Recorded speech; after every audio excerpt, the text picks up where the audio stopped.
মাজিদটা কি জিনিস? আমাদের সচরাচর ধারণা হলো এই যে কুরআনুম মাজিদ হলো মুসলমানদের ধর্মগ্রন্থ, যে বিভিন্ন সম্প্রদায়ের বিভিন্ন জাতির যে ধর্মগ্রন্থ আছে, তো কুরআনুম মাজিদ এটাও হলো মুসলমানদের একটা ধর্মগ্রন্থ। কিন্তু কুরআনুম মাজিদ যদি খুব মনোযোগ দিয়ে শোনেন, মনোযোগ দিয়ে পড়েন, তার যদি তর্জমা পড়েন, তাফসীর পড়েন, তার নাজিলের প্রেক্ষাপট যদি পড়েন, তাহলে সেখানে দেখবেন যে কুরআনুম মাজিদ কেবলমাত্র মুসলিমদের ধর্মগ্রন্থ হিসাবে পৃথিবীতে আসেনি, বরং কুরআনুম মাজিদ গোটা মানব জাতির পথ দেখাতে এসেছে। কি পথ? ধর্মের পথ। এই জায়গাটা আমরা ভুল করি। ইসলাম, নবী করিম সাল্লাল্লাহু আলাইহি সাল্লাম যে ইসলাম নামক যে জীবন ব্যবস্থা, আমরা তাকে ধর্ম হিসেবে জানি, তো এটা গতানুগতিক অন্যান্য ধর্মের মতন একটা ধর্ম নয়। ইসলাম পরিপূর্ণ জীবন ব্যবস্থা। কার তরফ থেকে? মহান আল্লাহ রাব্বুল আলামিনের তরফ থেকে। আল্লাহ রাব্বুল আলামিনকে, যিনি আমাকে আপনাকে সৃষ্টি করেছেন এবং এই বিশ্ব জগৎ যিনি পরিচালনা করছেন, সেই মহান আল্লাহ রাব্বুল আলামিনের তরফ থেকে এই কোরআন এসেছে মানব জাতির জন্য। কিন্তু আমরাও এই জায়গায় ভুল করে বসি। আমরা এটা উদাত্ত কণ্ঠে প্রকাশ্যভাবে আমরা এটা বলতে পারি না, ভয় পাই না। ভয় পেলে চলবে না। এটা আমাদের দায়িত্ব। নবী রাসূল আর আসবে না উম্মতে মুহাম্মাদী হিসাবে। এই কোরআনের বাণী আমাদেরকে জানতে হবে, বুঝতে হবে এবং প্রচার প্রসার এটা করতে হবে। এটা উম্মতে মুসলিমা হিসেবে আমাদের সবার দায়িত্ব। আমরা অনেক সময় মনে করি যে কুরআনুম মাজিদের এই যে দাওয়াত, এই যে কাজ, এ তো আলেমরা করবে, মুফাসসিররা করবে, হ্যাঁ, মুহাদ্দিসরা করবেন। না, তারা তো করবেনই, তাদের তো বিশেষ জিম্মা। তারা এই মুসলিমদের মাঝে মসলা মাসাইল বিভিন্ন যে সমস্ত বিষয়গুলো আছে, তারা খুব তাত্ত্বিক আলোচনা, স্টাডি, মুতাআলা তারা করবেন। কিন্তু এই কুরআনুম মাজিদ একটা মানুষের যে মেজাজ যে গড়তে চায়, সেই গড়ার কাজে প্রত্যেক ব্যক্তিরই পার্টিসিপেট, প্রত্যেক ব্যক্তিরই সহযোগিতা সেখানে থাকতে হবে, কাজ করতে হবে। আমরা ভাবি যে এর মানে একটা সেকশন, ওই সেকশনে মাওলানা সাহেবরা করবেন আর আমরা আমাদের মতন চলবো না। প্রত্যেকেরই মিনিমাম দায়িত্ব এখানে আছে। এখন হ্যাঁ, কুরআনুম মাজিদের যে সমস্ত হুকুম আহকাম, যে সমস্ত বিষয়গুলো আছে, সে সমস্ত বিষয়ে মুফতি, মুহাক্কিক, আলিম তারা ফতোয়া দেবেন। কিন্তু জান্নাত, জাহান্নাম, মিথ্যা কথা না বলা, সত্য পথে চলা, আল্লাহর স্মরণ, নামাজ পড়া, রোজা রাখা, এই যে বিষয়গুলো, এই যে একে অপরের নসিহত, এ কি আমরা মুফতি, মাওলানা, বিশেষ উস্তাদদের জন্য অপেক্ষা করব? না, এটা আমরা একে অপরের আমরা হক মানে উপদেশ দেব, সবরের উপদেশ দেবো। এটা কুরআনুম মাজিদের ডিমান্ড। আমরা যদি ছোট্ট সূরা আসর যদি পড়ি, সেখানে বলা হলো ওয়াল আসর ইন্নাল ইনসানা লাফি খুসর, সময়ের শপথ, ধ্বংস প্রত্যেকটি মানুষ, ইল্লাল্লাযীনা আমানু ওয়া আমিলুস সালিহাতি ওয়া তাওয়াসাউ বিল হাক্কি ওয়া তাওয়াসাউ বিস সাবর। সময়ের শপথ, মানুষ ক্ষতিগ্রস্তের মধ্যে নিমজ্জিত, কিন্তু তারা নয়, যারা ঈমান এনেছে, নেক আমল করেছে, একে অপরের হক উপদেশ দিয়েছে এবং ধৈর্য ধারণের জন্য একে অপরকে উৎসাহিত করেছে। তাহলে হক উপদেশ দেওয়া, ধৈর্য ধারণের জন্য উৎসাহিত করা, এই সমস্ত কাম এগুলো কি দিনই কাজ নয়? এগুলো করতে হবে। তো মূল টপিকে আমরা আসি। তো এই যে কুরআনুম মাজিদ, এটা বর্তমান সময়ে আমাদের জন্য একটা চ্যালেঞ্জ। যে বিশ্বে বিভিন্ন ধরনের মতবাদ দিয়ে টেস্ট করা হয়েছে বিশ্বে শান্তি প্রতিষ্ঠিত করার জন্য, কিন্তু কোথাও শান্তি প্রতিষ্ঠিত হয়নি। অশান্তি, চতুর্দিকে অশান্তি। এমনকি দ্বিতীয় বিশ্বযুদ্ধ যখন হলো, হিরোশিমা নাগাসাকির মতন জায়গায় পারমাণবিক বোমা ফেলে লাস্টে যুদ্ধের ইতি ঘটল। তো ইতিহাস আমাদের সামনে। মুসলিম হিসেবে আমাদের অন্যতম দায়িত্ব বিশ্ববাসীকে যে ইসলাম একটা বিকল্প বিশ্ব শান্তি প্রতিষ্ঠার জন্য এই আওয়াজটা বুলন্দ করে বলতে হবে, জোরালোভাবে বলতে হবে, কোনো ভয় ভীতি নয়, ভয় ভীতি দূর করতে হবে। দিলে যদি ভয় থাকে, কোনো কিছুর যদি ভয় থাকে, তাদের দ্বারা জোর করে কথা বলা সম্ভব হয় না। ওই জন্যে হৃদয়ের সাহস, এই সাহস জোগাতে হবে। এই সাহসটা কোথা থেকে আইবে? এই সাহসটা আইবে ন্যায় পরায়ণতা থেকে। আমরাও যদি দুর্নীতিবাজ হই, আমরাও যদি মিথ্যুক হই, তাহলে জোর মন থেকে যে জোর দিয়ে যে কথা বলা, আমরা যদি এক আল্লাহ ছাড়া অন্য কাউকে যদি আমরা ভয় করি, তাহলে তো এই জোরালো যে কথা, এই কথা তো আমাদের দ্বারা হবে না। ওই জন্য দিলের মাঝে আল্লাহর ভয় সদা সর্বদা আমাদেরকে রাখতে হবে, থাকতে হবে। কোরআনুল মাজিদ যখন নাজিল হয় আপনারা জানেন, নবী করিম সাল্লাল্লাহু আলাইহি ওয়াসাল্লাম স্বাভাবিকভাবে ভয় পেয়ে গেলেন। মা খাদিজাতুল কুবরা রাদিয়াল্লাহু তাআলা আনহার কাছে বললেন, জাম্মিলুনি ইয়া খাদিজাতু জাম্মিলুনি, হে খাদিজা তুমি আমাকে কম্বল আচ্ছন্ন করো, আমাকে চাদর দিয়ে ঢেকে দাও। খাদিজা রাদিয়াল্লাহু তাআলা আনহা তাকে চাদর দিয়ে ঢেকে দিলেন। এভাবে কয়েকদিন চলতে থাকলো। হঠাৎ জিবরাইল আলাইহিস সালাম এসে আওয়াজ দেন, ইয়া আইয়ুহাল মুদ্দাসসির, হে কম্বলাচ্ছন্ন ব্যক্তি, তোমাকে ভয় পেলে চলবে না, ভয় পেলে চলবে না।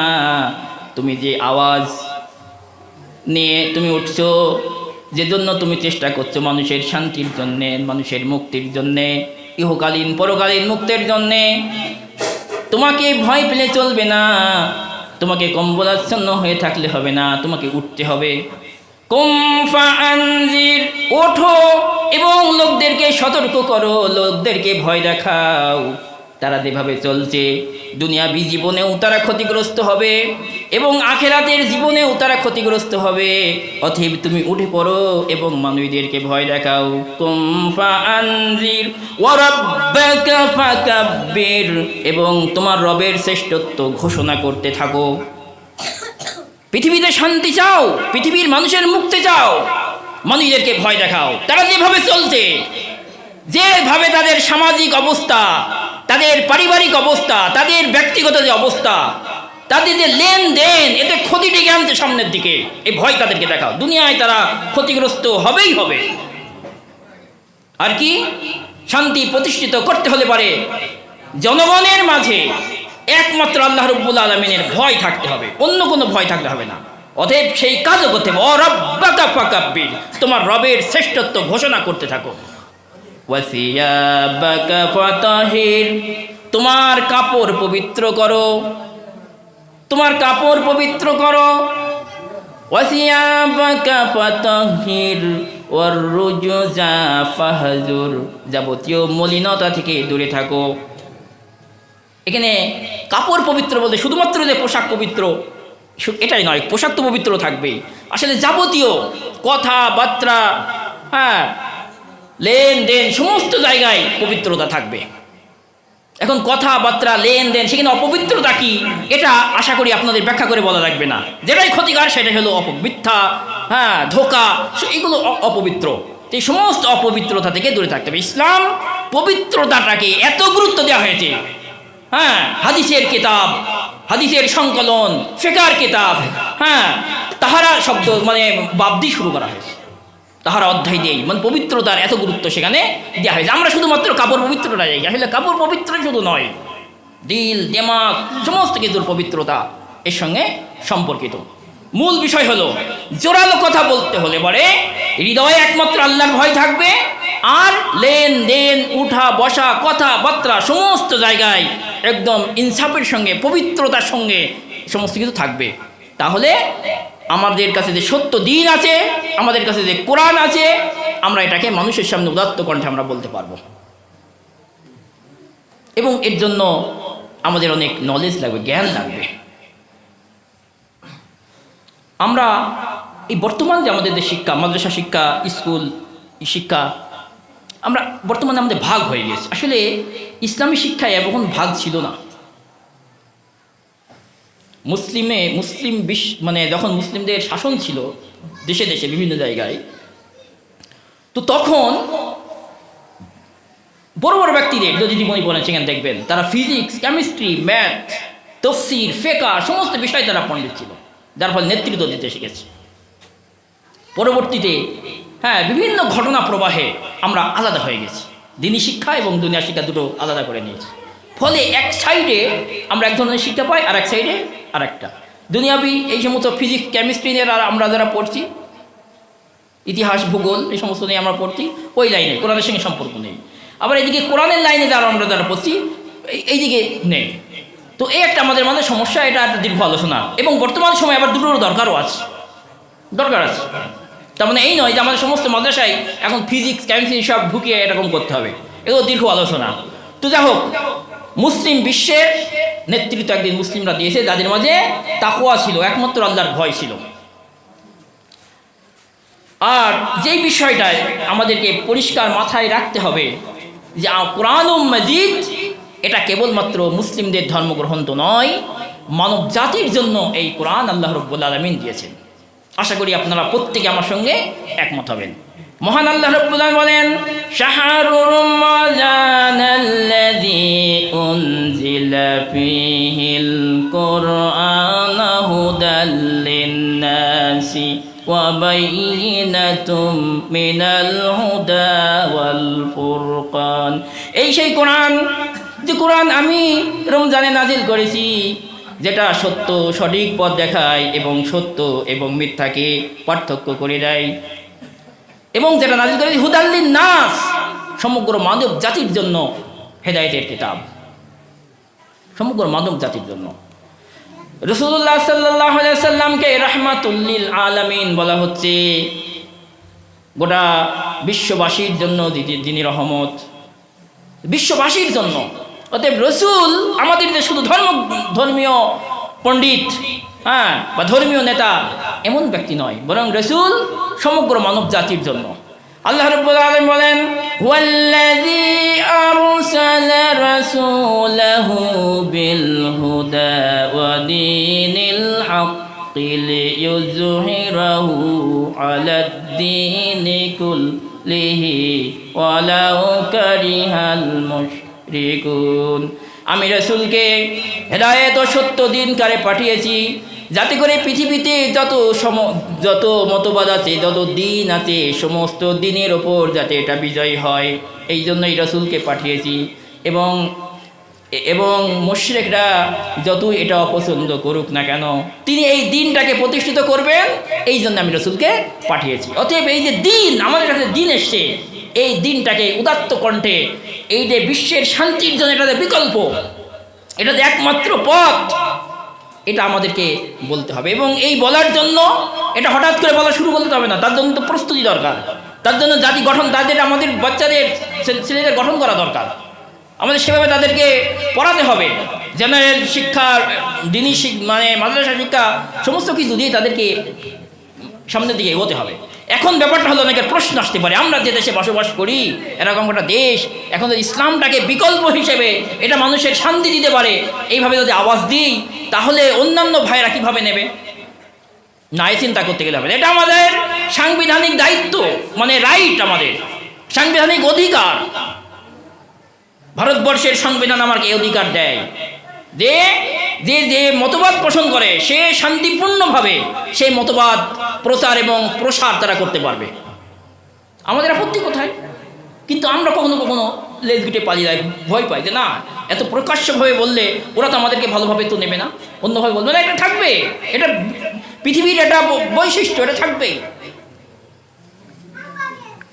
আমরা সন্ত্রাসীতে যাব না,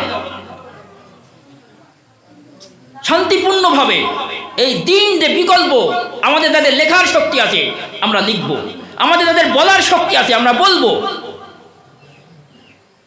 বিভিন্ন পদ্ধতিতে আমরা বিভিন্ন শিক্ষা প্রতিষ্ঠানের মাধ্যমে আমরা এইভাবে আমরা মানুষ তৈরি করব, জাতি গঠন করব। এটা আমার সাংবিধানিক অধিকার। এই অধিকারের এই জায়গাটা না জানলে পরে এই যে সত্য দিন আমরা প্রকাশ্যভাবে উদাত্ত কণ্ঠে বুক ফুলিয়ে আমরা বলতে পারবো না। তাই কবি বলছেন, কোরআন আজ কাঁদে তোমাদের জন্য, কোরআন আজ কাঁদে তোমাদের জন্য, কোরআন থাকতে কেন, কোরআন থাকতে কেন এ দুঃখের অরণ্য, কোরআন আজ কাঁদে তোমাদের জন্য। আমি এসেছি তোমাদের দুঃখ ঘোচাতে, আমি এসেছি তোমাদের অভাব মেটাতে, আমিও আছি দুঃখ আছে, অপমান সইছ লাঞ্ছনা সইছ, কেন এ বৈরী জঘন্য, কোরআন আজ কাঁদে তোমাদের জন্য, কোরআন থাকতে কেন এ দুঃখের অরণ্য, কোরআন আজ কাঁদে তোমাদের জন্য, কোরআন আজ কাঁদে তোমাদের জন্য।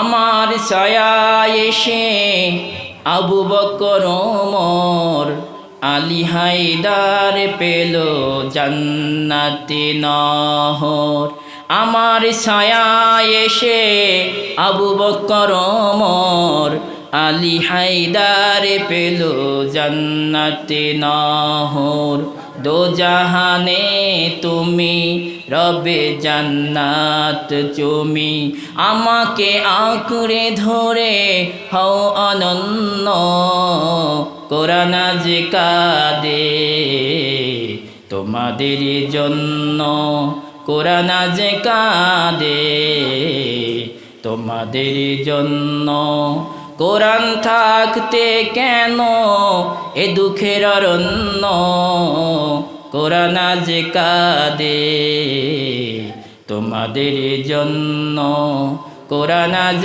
কাঁদে তোমাদের জন্য।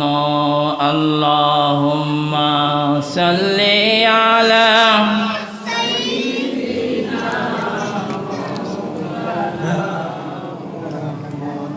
وعلى آل سيدنا ومولانا محمد.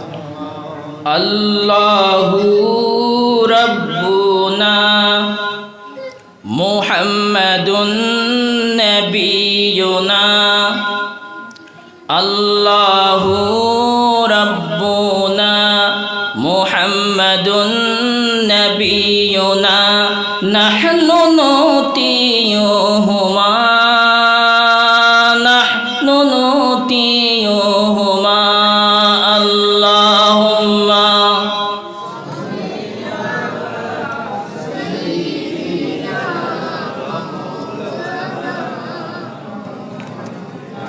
وعلى آل سيدنا ومولانا. نعتصم بحبل الله نجاهد في دين الله، نعتصم بحبل الله نجاهد في دين الله، الجهاد في سبيل الله، نحن نطيعهما نحن نطيعهما. الله ربنا محمد نبينا، نحن نطيعهما نحن نطيعهما. اللهم صل على سيدنا مولانا محمد وعلى آل سيدنا ومولانا محمد. প্রিয় ভাইরা, তো যেটা বলছিলাম, উম্মতে মুসলিমা হিসাবে আমাদের অন্যতম দায়িত্ব। এবং এই জন্যই আল্লাহ রাব্বুল আলামিন আমাদেরকে সৃষ্টি করেছেন। আল্লাহ রাব্বুল আলামিন আমাদেরকে কী জন্য সৃষ্টি করেছেন? এক কথায় কোরআনের ভাষায় ইবাদত করার জন্য সৃষ্টি করেছেন। সেই ইবাদতটা কি? এই ইবাদতের এই জায়গাটাও আমরা গতানুগতিক কয়েকটা আনুষ্ঠানিক ইবাদতের মধ্যে আমরা এটাকে মনে করে নিয়েছি। নামাজ, রোজা, হজ, জাকাত, এইগুলো তো করতে হবে, এগুলো কম্পালসারি করতেই হবে। কিন্তু এই নামাজ, রোজা, হজ, জাকাত এগুলো আমার পুরো লাইফটাকে কন্ট্রোল করবে। আল্লাহ স্মরণ সদা সর্বদা এগুলোকে আমাদেরকে স্মরণ করে দেবে। বিশেষ করে নামাজ, রোজা প্রত্যেকটা ব্যক্তির। আর এরই মাধ্যমে আমরা পরিচ্ছন্নতা শিখব। আমরা কি শিখব? আমরা নিয়মানুবর্তিতা শিখব, নিয়ম শিখব। এর মাধ্যমে আর কি শিখব? নিয়ম, শৃঙ্খলা, ভ্রাতৃত্ব এবং এলম অর্জনের একটা বাসনা এর মধ্যে। এগুলো আসবে। আল্লাহ রাব্বুল আলামিন ফরজ এমনি এমনি করেনি, এর পশ্চাতে অনেক হিকমত এর মধ্যে আছে। কিন্তু আমরা গতানুগতিক সবের আশায় আমরা এটাকে করি। আর আমরা ওয়াজ, নসিহত বা সমস্ত কিছু সব অর্জনের জন্য সব তো হবেই, কিন্তু সেই সঙ্গে সঙ্গে দুনিয়াবী জীবনে যে ফায়দা, এই ফায়দাগুলোর মানে বর্ণনা অন্যান্য যে সমস্ত ইজমগুলো আছে, সাবজেক্টগুলো আছে, ওই সমস্ত বিষয় আছে, তারা খুব দুনিয়াবী কারেন্ট যে ফায়দা, এই ফায়দাগুলো খুব সুন্দরভাবে তারা এক্সপ্লেন করে, মানে সুন্দরভাবে ব্যাখ্যা করে। ফলে জাতি সেই দিকে ধাবিত হয়ে যায়। কিন্তু এই যে নামাজ, রোজা, হজ, জাকাত, এটা শুধু জান্নাতের জন্যই নয়, বরং দুনিয়াতেও এর ফায়দা আছে। এইগুলোর উপরে সেইভাবে আমাদের টেক্সট বুক, সেইভাবে লেখালেখি আমাদের প্রয়োজন ছিল। কিন্তু আফসোসের ব্যাপার, এই জায়গায় আমরা পিছিয়ে। এখন কাকে দোষ দেবেন? দোষী আমরা সবাই, দোষী সবাই। আমাদের প্রত্যেকের নিয়ে চিন্তা গবেষণা করতে হবে। এবং আমাদের যে নতুন প্রজন্ম, আমার ছেলেদের, আমার মেয়েদের সেভাবে তৈরি করতে হবে এবং তাদেরকে সেভাবে পথ দেখাতে হবে। এবং তার যোগ্যতা যেন এই দিনের দিকে ব্যয়িত হয়, দিনের কাজে ব্যয়িত হয়, অন্যদিকে যেন না যায়। দীর্ঘদিন ধরে শিক্ষা ব্যবস্থার এই যে কোর্স কারিকুলামের যে জায়গাটা আমাদের হাতে না থাকায় আমাদের ছেলে, আমাদের মেয়ে, তাদের যে ট্যালেন্ট, তাদের যে যোগ্যতা অন্য জায়গায় ব্যয় হচ্ছে, এটা আমরা বুঝতেও পারি না। এই চিন্তা চর্চা আমাদেরকে করতে হবে। ওই জন্যে আজ এই আসাম থেকে শুরু করে বিশ্বের যে কোনো দরবারে যান, মূল যে ফ্যাক্টটা, মূল যে বিষয়টা, সেটা হলো এই যে কোরআন মাজিদের সঙ্গে আমাদের যে ধরনের সম্পর্ক হওয়া দরকার ছিল, সেই সম্পর্ক আমাদের নেই। যে এইটাকে যেভাবে আমাদের জানার দরকার ছিল, এই জানারটাকেও আমরা একটা পার্ট মানে করে রেখে দিয়েছি, এটা একটা সেকশন করে রেখে দিই, তারা জানবে না। কোরআন আমরা সবাই জানবো, এতে মুসলিম কোরআন আমাদেরকে সবাই জানতে হবে। কি জানবো? তেলাওয়াত, তেলাওয়াত তো সুন্দর করে শিখবো, পাশাপাশি তার তর্জমা আমাদেরকে জানতে হবে। কি বলছে সূরা ফাতিহা, কি বলছে সূরা ইখলাস, কি বলেছেন আল্লাহ রাব্বুল আলামিন সূরা ফিলের মাঝে, এগুলো আমাদেরকে জানতে হবে। এখন আমার মধ্যে একটা ভয় আছে যে না, এই সমস্ত জানাতে তো মাওলানা সাহেবরা করবেন, মুফাসসির সাহেবরা করবেন, তারা তো করবেন, তারা ওয়াজ নসিহত করবেন, কিন্তু আমি এজ এ মুসলিম আমি এটা জানবো না। আমি আমার লেভেলে জানবো, ভুল হয়ে গেলে পারে, কোনো জায়গায় কনফিউশন আসলে পারে, আলেমের কাছে যাবো, গিয়ে জিজ্ঞাসা করবো। কিন্তু কোরআন থেকে আজকে আমরা অনেক দূরে।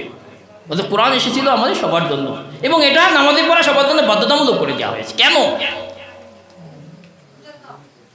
স্মরণ করার জন্য। এর মধ্যে আমাদের সামাজিক, আমাদের নৈতিক, আমাদের লেনদেন, হ্যাঁ, ইবাদত বন্দেগী, আমাদের বাপ মায়ের সঙ্গে সম্পর্ক, সন্তানদের সঙ্গে সম্পর্ক, সমস্ত কিছু বর্ণনা এই কোরআন মাজিদে দিয়ে আসে। এগুলো আমাদেরকে স্মরণ করিয়ে দেয়। আমরা ভুল করে বসি, শয়তান আমাদের পথ বাঁকা করে দেওয়ার চেষ্টা করে।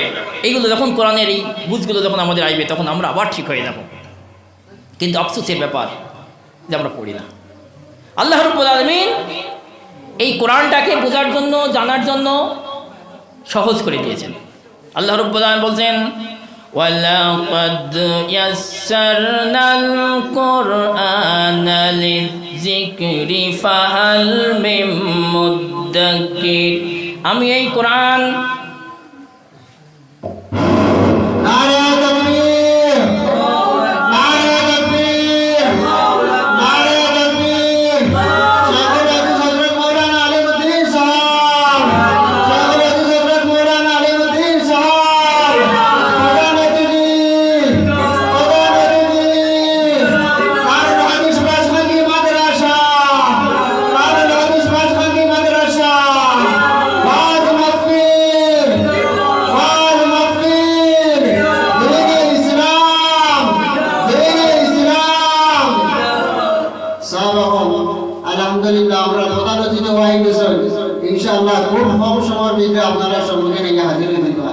আপনারা যে যেখানে আসুন আস্তে আস্তে প্যান্ডেলের মধ্যে আই যাবো হুজুর আবার পরে আমরা মেইন খাম দস্তারবন্দি হয়ে দেব ইনশাআল্লাহ আই এই মহফিলের মধ্যে দস্তারবন্দি হইব এর বাদে সুন্দর প্রোগ্রাম হবে ইনশাআল্লাহ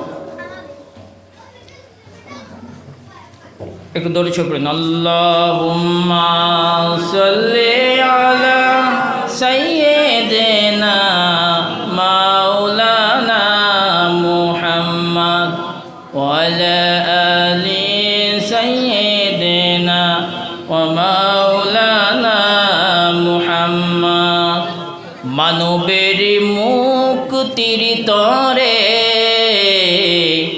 এসেছিলে আধার ভুবনে সত্যটা দেখিয়েছিলে মানবের অন্ধ নয়নে মানবের মুক্তির তরে এসেছিলে আধার ভুবনে সত্যটা দেখিয়েছিলে মানবের অন্ধ নয়নে তুমি যে পৌঁছেছিলে আল্লাহর কোরআন আল কোরআনের নীতিগুলি আজ মানে না মুসলমান তুমি যে পৌঁছেছিলে আল্লাহর কোরআন আল কোরআনের নীতিগুলি আজ মানে না মুসলমান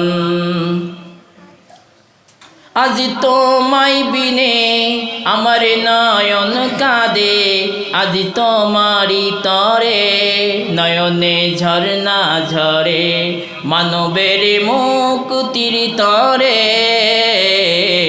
এসেছিলে আধার ভুবনে সত্যটা দেখিয়েছিলে মানবের অন্ধ নয়নে ইসলামকে বোঝে আজ আচার অনুষ্ঠান আজ মেনে নিতে চাই না জীবন বিধান ইসলামকে বোঝে আজ আচার অনুষ্ঠান আজ মেনে নিতে চাই না জীবন বিধান আচার অনুষ্ঠান করে সত্য যাই চাপা পড়ে সত্যকে সুরে ফেলে মিথ্যাকে আঁকড়ে ধরে মানবের মুক্তির তরে এসেছিলে আধারে ভুবনে সত্যটা দেখিয়েছিলে মানবের অন্ধ নয়নে